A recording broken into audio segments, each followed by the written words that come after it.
লুকোচুরি খেলবে? লুকোচুরি রহস্যবৃত্ত দ্য ফেয়ার রিটার্নস উইথ বিপ্লব। অন্ধকার নামার পর কিছু গ্রাম বদলে যায়। মানুষ থাকে, কিন্তু মানুষের মতো থাকে না। বাংলাদেশের মানচিত্রে খুব ছোট্ট একটা নাম, কালীনগর চরপাড়া। দিনে এই গ্রামটা শান্ত, কিন্তু সূর্য ডোবার পর এখানে নেমে আসে এমন এক নীরবতা, যেন পুরো পৃথিবী নিঃশ্বাস আটকে আছে। পাখির ডাক নেই, কুকুরের আওয়াজ নেই, এমনকি বাতাসও যেন চলাফেরা করতে ভয় পায়। গ্রামের বৃদ্ধরা বলেন, এই চরপাড়া রাতের পর মানুষের থাকে না। আর এই ভয়ের কেন্দ্র একজন মানুষকে ঘিরে। তিনি হচ্ছেন সামাদ হুজুর। আরও একবার আপনাদের সবাইকে স্বাগতম জানাচ্ছি। আমি বিপ্লব। শুরু হয়েছে নতুন আরও একটি এপিসোডে নতুন আরও একটি ঘটনা শোনানোর। আশা করছি ঘটনার শুরু থেকে শেষ পর্যন্ত আমার সাথেই থাকবেন। যেভাবে লেখা আছে আমি চেষ্টা করছি সেভাবে পড়ে শোনানোর। কেমন লাগলো অবশ্যই কমেন্ট বক্সে লিখে জানাবেন। অনুরোধ রাখছি, যারা এখনও আমাদের চ্যানেলটি সাবস্ক্রাইব করেননি অবশ্যই চ্যানেলটি সাবস্ক্রাইব করে নোটিফিকেশন অল করে দিন, যাতে পরবর্তী ঘটনাগুলো আপনি শুনতে পান সবার আগে। চলে যাচ্ছি আজকের ঘটনায়।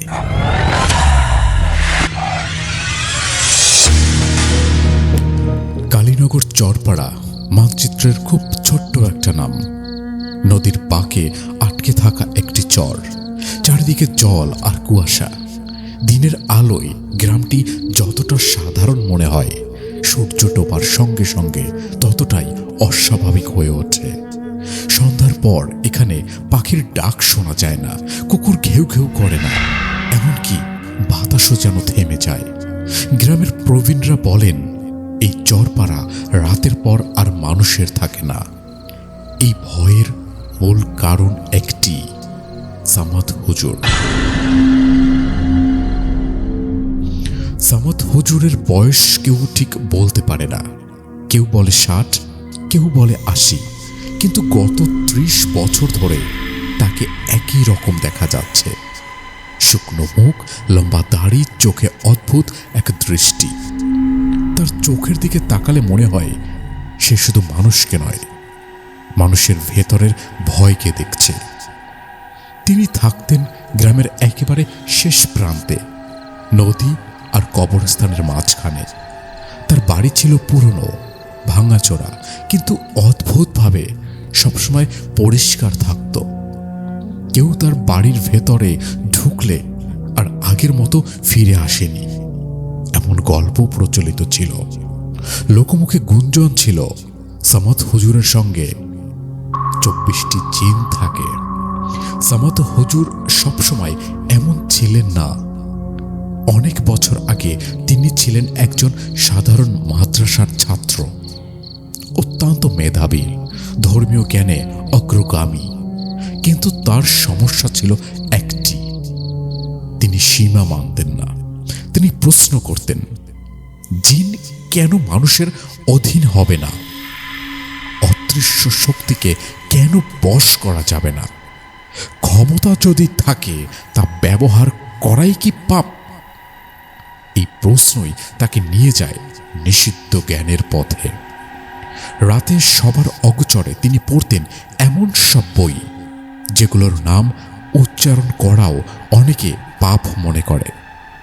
শামসুল মারিফের অন্ধকার অধ্যায়, ইলমুল হুরুফের রক্ত মন্ত্র, আর তান্ত্রিক সাধনার নিষিদ্ধ বিধান। শেষ পর্যন্ত তিনি খুঁজে পান কালীনগর চরপাড়া, একটি জায়গা যার নিচে প্রাচীন জিন বসতির অস্তিত্ব রয়েছে। অমাবস্যার রাত, নদীর পানি কালো আয়নার মতো ছিল। কবরস্থানের পাশে দাঁড়িয়ে সামাদ হুজুর আঁকলেন রক্তের বৃত্ত। নিজের হাত কেটে রক্ত দিয়ে লিখলেন মন্ত্র। ঠিক তখনই বাতাস ঘন হয়ে আসে, একটি ছায়া ধীরে ধীরে রূপ নেয়, চোখ আগুনের মতো, শরীরে ধোঁয়ার মতো। সে ছিল আজরাক, আগুন ও ধ্বংসের জিন। আজরাক গর্জে উঠল, আমাকে ডেকেছ মানুষ, বিনিময় জানো তো? সেই রাতেই চরপাড়ার এক মাঝি নিখোঁজ হন। পরদিন নদীতে তার ছিন্ন ভিন্ন দেহ পাওয়া যায়। এটাই ছিল প্রথম রক্ত। সামাদ হুজুর তখনও থামেননি। পরবর্তীতে 7 বছরে তিনি আহ্বান করেন একে একে 24 জিন। আজরাক, আগুন, সিলফা, বাতাস, দারুক, কবর, মাহিন, নদী, নাফিস, ছায়া, কাশিম, পাগলামি, বারুক, রক্ত, সালিহা, বিভ্রম, হাফিব, রোগ, নাজির, মৃত্যু। এভাবে পূর্ণ হয় 24টি জিন। প্রত্যেক জিনের জন্য দরকার হতো আলাদা আলাদা রক্ত, আলাদা আলাদা উৎসর্গ, কখনো পশু, কখনো মানুষ। কালীনগর চরপাড়া ধীরে ধীরে অভিশপ্ত হয়ে ওঠে। এরপর শুরু হয় অস্বাভাবিক ঘটনা। শিশুদের ঘুমের মধ্যে চিৎকার করে ওঠা, পুকুরে মুখ দেখা গেলে অন্য মুখ ভেসে ওঠা, কবরস্থানে রাতের বেলা হাঁটার শব্দ, নামাজের সময় আজান থেমে যাওয়া, কেউ প্রতিবাদ করতে গেলে তার পরিবারেই অঘটন ঘটত। সবাই বুঝে গিয়েছিল সামাদ হুজুরের সঙ্গে লাগা মানে নিজ হাতে মৃত্যুকে ডেকে আনা। ঢাকা থেকে আসা এক সাংবাদিক, নাম তার রাশেদ, যুক্তিবিদ, সাহসী, কুসংস্কারে বিশ্বাস করেন না তিনি। সে শুনেছিলেন কালীনগর চরপাড়ার গল্প, আর ঠিক করে সব মিথ্যা প্রমাণ করবেন তিনি। গ্রামের মানুষ তাকে আটকাতে চেয়েছিল। এক বৃদ্ধ বলেও ছিল, বাবা, সত্য জানার দাম অনেক বড়। কিন্তু রাশেদ ওই বৃদ্ধের কথা শোনেননি। রাশেদ বেছে নেয় আরো একটি অমাবস্যার রাত। চুপি চুপি সে ঢুকে পড়ে সামাদ হুজুরের বাড়িতে। ভেতরে সে যা দেখে তা মানুষের কল্পনারও বাইরে ছিল। মেঝেতে রক্তের বিশাল বৃত্ত, 24টি প্রদীপ, চারপাশে দাঁড়ানো 24টি ছায়া মূর্তি, আর তাদের মাঝখানে সামাদ হুজুর। একসঙ্গে 24টি কণ্ঠে বলে ওঠে, আর একটি আত্মা এসেছে। রাশেদের ক্যামেরা হাত থেকে পড়ে যায়, চিৎকারে তার কণ্ঠ ফেটে যায়। হঠাৎ ভয়ঙ্কর শব্দ, মাটি কেঁপে ওঠে। 24 জিনের মধ্যে বিদ্রোহ শুরু হয়, কারণ সামাদ হুজুর নিয়ম ভেঙেছিলেন। তিনি আর রক্ত দিতে পারেননি। জিনেদের বন্ধন ছিঁড়ে যায়। আগুন, ধোঁয়া, চিৎকার সব একসাথে। সকালে গ্রামবাসী দেখে সামাদ হুজুরের বাড়ি একটা ধ্বংসস্তূপে পরিণত হয়েছে।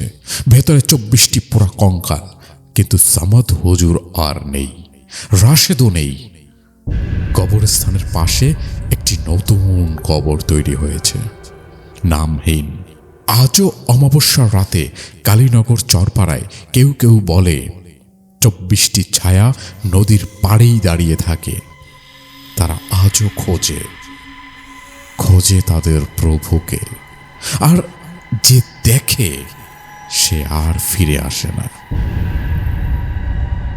আপনি কি বিশ্বাস করেন মানুষ সত্যি জিনকে বশ করতে পারে, নাকি কালীনগর চরপাড়ার ঘটনাটি শুধু একটি অভিশপ্ত কিংবদন্তি? আপনার মতামত কমেন্টে লিখুন। আর যদি এমন রহস্যময় সত্য ঘটনা শুনতে ভালো লাগে, তাহলে অবশ্যই সাবস্ক্রাইব করুন রহস্যবৃত্ত, কারণ এখানে আমরা তুলে ধরি অজানা অন্ধকারের গল্প। পরবর্তী এপিসোডে আরও কোনো ভিন্নধর্মী ঘটনা নিয়ে আপনাদের সামনে হাজির হব। সে পর্যন্ত ভালো থাকুন, মোস্ট ইম্পর্টেন্টলি রহস্যবৃত্তের সাথে থাকুন। ধন্যবাদ।